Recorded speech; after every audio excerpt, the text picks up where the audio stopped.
नमस्कार। आप सुन रहे हैं प्रभा साक्षी पॉडकास्ट, जहां हम लाते हैं आपकी पसंदीदा खबरें गहराई से, निष्पक्ष और विश्लेषणात्मक अंदाज में। आज का विषय बेहद महत्वपूर्ण है। एशिया के भू राजनीतिक बदलाव और इसका भारत समेत पूरी दुनिया पर असर। सीमा पर तनाव, नई आर्थिक साझेदारियां, बदलते रक्षा गठजोड़ और तकनीकी प्रतिस्पर्धा। आखिर क्यों आज एशिया को पूरी दुनिया देख रही है? आइए शुरू करते हैं इस रोचक चर्चा को और जानते हैं कि एशिया में हो रहे ये बदलाव हमारे लिए क्या मायने रखते हैं। एशिया में क्या बदल रहा है? पिछले कुछ वर्षों में एशिया का राजनीतिक और रणनीतिक नक्शा पूरी तरह बदलता नजर आ रहा है। आइए सबसे पहले जानते हैं कि एशिया में कौन-कौन से बड़े बदलाव हो रहे हैं। ए, भारत चीन सीमा तनाव। 2020 के गलवान संघर्ष के बाद से भारत और चीन के बीच LAC, line of actual control पर तनाव लगातार बना हुआ है। लद्दाख, अरुणाचल प्रदेश, सिक्किम जैसे इलाकों में दोनों सेनाओं की तैनाती बढ़ चुकी है। दोनों देशों के बीच कई दौर की बातचीत और सैन्य कमांडर मीटिंग्स के बावजूद विश्वास की कमी बनी हुई है। सीमा पर बुनियादी ढांचे का निर्माण, सड़कें, एयरबेस और निगरानी उपकरण, दोनों ही देश अपनी सुरक्षा तैयारियों को लगातार मजबूत कर रहे हैं। 2. आसियान, एशियन की भूमिका। दक्षिण पूर्वी एशिया के 10 देशों का समूह आसियान अब सिर्फ व्यापार का ही नहीं, बल्कि क्षेत्रीय विवादों में मध्यस्थता का भी केंद्र बन गया है। साउथ चाइना सी में चीन के दावों और सैन्य निर्माण के खिलाफ एशियन देश एकजुट होकर आवाज उठा रहे हैं। वियतनाम, इंडोनेशिया, मलेशिया जैसे देश अब वैश्विक कंपनियों के लिए चीन के विकल्प के रूप में उभर रहे हैं। 3. जापान और दक्षिण कोरिया की रणनीति। जापान और दक्षिण कोरिया ने हाल ही में रक्षा बजट में ऐतिहासिक बढ़ोतरी की है। अमेरिका के साथ सुरक्षा साझेदारी को मजबूत किया जा रहा है, खासकर उत्तर कोरिया और चीन के खतरे को देखते हुए। दोनों देश तकनीकी नवाचार, सेमीकंडक्टर और आर्टिफिशियल इंटेलिजेंस में भी साझेदारी कर रहे हैं। 4. ताइवान मुद्दा और अमेरिका चीन तनाव। चीन ताइवान को अपना हिस्सा मानता है, जबकि अमेरिका और उसके सहयोगी देश ताइवान की सुरक्षा के लिए प्रतिबद्ध हैं। ताइवान स्ट्रेट में लगातार सैन्य अभ्यास, युद्धपोतों की तैनाती और डिप्लोमेटिक तनाव पूरी दुनिया के लिए चिंता का विषय है। 5. नई सुरक्षा साझेदारियां, क्वाड और AUKUS Quad. Bharat, Japan, Australia, America Indo Pacific क्षेत्र में समुद्री सुरक्षा, आपदा राहत और तकनीकी सहयोग के लिए सक्रिय है।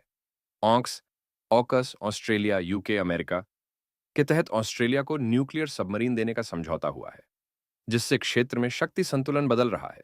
पूरी दुनिया की नजरें एशिया पर क्यों? अब सवाल है, आखिर क्यों एशिया आज वैश्विक राजनीति और अर्थव्यवस्था का केंद्र बन गया है? बेन, आर्थिक शक्ति। एशिया में दुनिया की 60% आबादी रहती है। चीन, भारत, जापान और एशियान देश मिलकर दुनिया की जीडीपी का बड़ा हिस्सा बनाते हैं। वैश्विक सप्लाई चेन, मैन्युफैक्चरिंग और तकनीकी विकास में एशिया सबसे आगे है। 2. व्यापार और तकनीक। Asia mobile phone, electronics, automobile और कपड़ा उद्योग का गढ़ है। सेमीकंडक्टर, 5G, आर्टिफिशियल इंटेलिजेंस और क्लीन एनर्जी के क्षेत्र में एशियाई देश अग्रणी हैं। भारत का आईटी और स्टार्टअप इकोसिस्टम भी अब वैश्विक मानचित्र पर तेजी से उभर रहा है। 3. ऊर्जा और संसाधन। मध्य पूर्व से तेल और गैस की आपूर्ति, इंडोनेशिया और मलेशिया से पाम ऑनायल, चीन से रेयर अर्थ मिनरल्स, इन सब का वैश्विक बाजार एशिया से जुड़ा है। समुद्री रास्तों जैसे मलक्का स्ट्रेट और साउथ चाइना सी पर नियंत्रण के लिए बड़ी शक्तियों में प्रतिस्पर्धा है। 4. सुरक्षा और भू राजनीतिक चुनौतियां। साउथ चाइना सी विवाद, उत्तर कोरिया का परमाणु कार्यक्रम, भारत पाकिस्तान के बीच सीमा तनाव और अफगानिस्तान का भविष्य, ये सब एशिया को वैश्विक सुरक्षा का केंद्र बना देते हैं।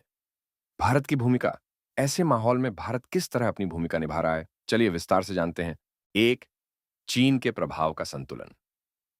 भारत अपनी सीमाओं पर बुनियादी ढांचे का निर्माण कर रहा है, जैसे सड़कें, पुल, हेलीपैड और आधुनिक निगरानी तंत्र। रक्षा बजट में बढ़ोतरी, राफेल, तेजस, ब्रह्मोस मिसाइल जैसे आधुनिक हथियारों की तैनाती हो रही है। क्वाड के जरिए भारत अमेरिका, जापान और ऑस्ट्रेलिया के साथ मिलकर समुद्री सुरक्षा और आपदा राहत में सहयोग बढ़ा रहा है। 2. एक्ट ईस्ट नीति और एशियन के साथ संबंध। भारत की एक्ट ईस्ट पॉलिसी के तहत वियतनाम, थाईलैंड, इंडोनेशिया जैसे देशों के साथ रक्षा, व्यापार और सांस्कृतिक संबंध मजबूत किए जा रहे हैं। Bharat ASEAN free trade agreement और म्यांमार के साथ कनेक्टिविटी प्रोजेक्ट्स पर तेजी से काम हो रहा है। 3. Indo Pacific vision. Bharat free, open और समावेशी इंडो पैसिफिक का समर्थन करता है। हिंद महासागर में भारत ने कई द्वीपों पर नौसैनिक अड्डे बनाए हैं और समुद्री निगरानी को मजबूत किया है। 4. आर्थिक कूटनीति और निवेश। भारत ग्लोबल सप्लाई चेन में खुद को चीन के विकल्प के रूप में पेश कर रहा है। PLI, प्रोडक्शन लिंक्ड इंसेंटिव जैसी योजनाओं से विदेशी कंपनियों को भारत में निवेश के लिए आकर्षित किया जा रहा है। सेमीकंडक्टर, इलेक्ट्रॉनिक्स, फार्मा और ऑटोमोबाइल में मेक इन इंडिया को बढ़ावा दिया जा रहा है। 5. सॉफ्ट पावर और प्रवासी। भारतीय योग, बॉलीवुड, भारतीय खाना और लोकतांत्रिक मूल्य, ये सब भारत की सॉफ्ट पावर को मजबूत करते हैं। 3 करोड़ से ज्यादा प्रवासी भारतीय दुनिया भर में भारत की छवि और आर्थिक संबंधों को मजबूत कर रहे हैं। चीन फैक्टर। अब बात करते हैं चीन की, जो एशिया के भू राजनीतिक समीकरण में सबसे बड़ा खिलाड़ी है। 1. Belt and road initiative, BRI। चीन ने 100 से ज्यादा देशों में इंफ्रास्ट्रक्चर प्रोजेक्ट्स पर भारी निवेश किया है। पाकिस्तान का CPEC, China Pakistan economic corridor, Sri Lanka का हम्बनटोटा पोर्ट, ये सब चीन की रणनीति का हिस्सा है। हालांकि कई देशों में कर्ज का बोझ बढ़ने, पारदर्शिता की कमी और स्थानीय विरोध की खबरें भी सामने आई हैं। 2. साउथ चाइना सी विवाद। चीन ने साउथ चाइना सी के कई द्वीपों पर सैन्य ठिकाने बनाए हैं, जिससे वियतनाम, फिलीपींस, मलेशिया जैसे देशों के साथ तनाव है। अमेरिका और उसके सहयोगी देश यहां फ्रीडम ऑफ नेविगेशन ऑपरेशन चला रहे हैं। 3. भारत चीन प्रतिस्पर्धा। अफ्रीका, दक्षिण पूर्व एशिया और हिंद महासागर में चीन और भारत दोनों अपना प्रभाव बढ़ाने की कोशिश कर रहे हैं। तकनीक, निवेश और डिप्लोमेसी के मोर्चे पर दोनों देशों में प्रतिस्पर्धा है। 4. आर्थिक निर्भरता और जटिलता। भारत और चीन के बीच व्यापार $100 अरब से ज्यादा का है। मोबाइल, इलेक्ट्रॉनिक्स, केमिकल्स और फार्मा रॉ मटेरियल में भारत चीन पर निर्भर है। ऐसे में दोनों देशों के बीच तनाव के बावजूद आर्थिक संबंध पूरी तरह तोड़ना फिलहाल संभव नहीं दिखता। आगे की राह, आखिर आने वाले समय में एशिया, भारत और पूरी दुनिया को क्या देखने को मिल सकता है? ए. रणनीतिक प्रतिस्पर्धा और गठजोड़। चीन और भारत के बीच प्रतिस्पर्धा और अमेरिका की भूमिका, ये समीकरण और जटिल होंगे। क्वाड, ऑकस जैसे गठजोड़ क्षेत्र में शक्ति संतुलन बनाए रखने की कोशिश करेंगे। तो आर्थिक अवसर और चुनौतियां। सप्लाई चेन डाइवर्सिफिकेशन से भारत, वियतनाम, इंडोनेशिया को निवेश के नए मौके मिल सकते हैं, लेकिन वैश्विक मंदी, महंगाई और संरक्षणवाद जैसी चुनौतियां भी सामने होंगी। 3. सुरक्षा और तकनीकी युद्ध। Cyber security, artificial intelligence, space technology, इन क्षेत्रों में प्रतिस्पर्धा बढ़ेगी। आतंकवाद, जलवायु परिवर्तन और महामारी जैसी समस्याएं क्षेत्रीय सहयोग की मांग करेंगी। 4. युवा शक्ति और नवाचार। एशिया की युवा आबादी, स्टार्टअप्स और डिजिटल इकोनॉमी आने वाले दशक में वैश्विक विकास का इंजन बन सकते हैं। Expert insight. एशिया के भू राजनीतिक बदलाव सिर्फ प्रतिस्पर्धा की कहानी नहीं, बल्कि सहयोग के नए अवसरों की भी कहानी है। भारत के लिए कूटनीतिक समझदारी, आर्थिक मजबूती, तकनीकी नवाचार और क्षेत्रीय सहयोग, यही आगे बढ़ने की कुंजी है। जैसे जैसे पूरी दुनिया देख रही है, एशिया 21वीं सदी की दिशा तय करेगा। अब ये हम पर है कि हम इन बदलावों को अवसर में बदल सकें। Audience connect.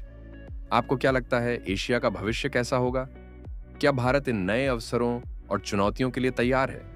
अपने विचार हमें सोशल मीडिया या कमेंट्स में जरूर बताएं। आपकी राय हमारे लिए बहुत महत्वपूर्ण है। अगर आपको आज का एपिसोड पसंद आया हो तो अपने दोस्तों के साथ शेयर करें और हमें फॉलो करना ना भूलें। आज के एपिसोड में इतना ही।